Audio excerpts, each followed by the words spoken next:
Assalamualaikum warahmatullahi wabarakatuh. Perkenalkan Bapak Ibu, saya Farhan Radia Panilano dari Kebun Cisaruni, yang pada kesempatan siang hari ini akan memaparkan materi tentang energi. Tetapi sebelum masuk ke dalam inti materi, mari kita jago dulu. Siap? Siap. Semangat pagi. Pagi, luar biasa. PTPN tumbuh bergerak bangun negeri. Terima kasih atas antusiasnya. Kita masuk ke inti materi. Materi Budigi kali ini bertemakan membuat paparan tanpa pusing dengan notebook LM. Apa itu notebook LM? Nanti kita akan bahas.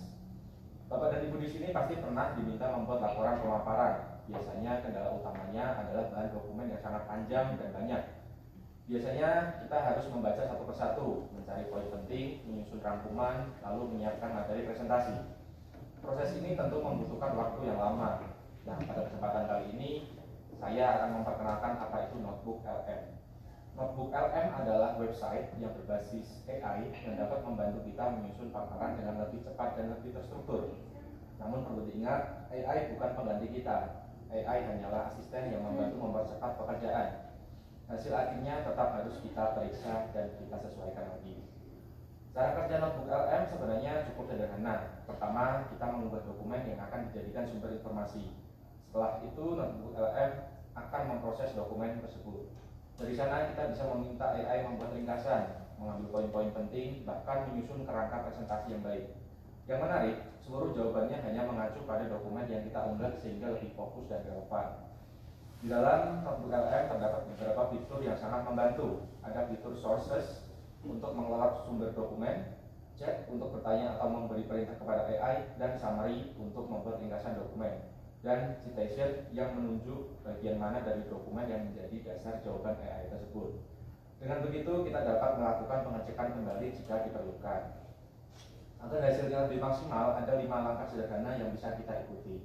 Yang pertama, siapkan dan unggah dokumen yang relevan. Yang kedua, jangan langsung membuat slide. Mintalah AI tersebut membuat ringkasan terlebih dahulu agar kita benar-benar memahami isi dokumennya. Yang ketiga, minta AI tersebut untuk menyusun outline atau kerangka presentasi.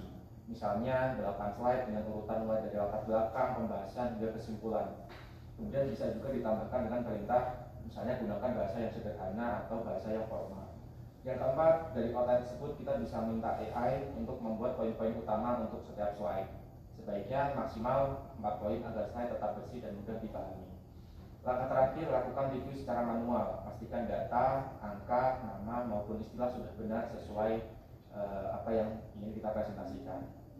Selain itu, ada tips penting untuk menggunakan AI, yaitu membuat prompt atau perintah yang jelas. Semakin spesifik perintah yang kita berikan, biasanya hasil yang diberikan juga akan semakin sesuai. Misalnya, jangan hanya menulis buatkan presentasi, tetapi alangkah lebih baik buatkan outline presentasi 8 slide dengan bahasa yang formal dan maksimal 4 poin pada setiap slide.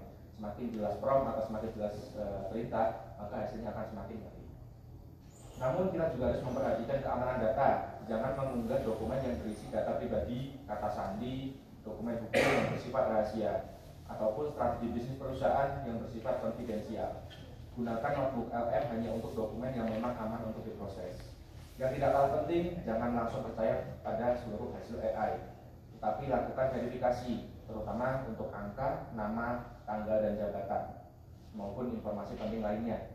Tanggung jawab atas isi presentasi tetap berada pada diri kita masing-masing. Akhir kata, gunakan AI sebagai alat untuk bekerja lebih cerdas, bukan sekedar bekerja.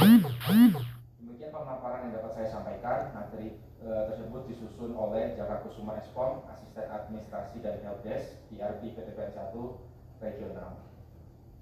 Demikian Bapak Ibu presentasi yang dapat saya sampaikan. Kurang lebihnya mohon maaf. Wabillahi taufiq wal hidayah. Wassalamualaikum warahmatullahi wabarakatuh. Waalaikumsalam warahmatullahi wabarakatuh.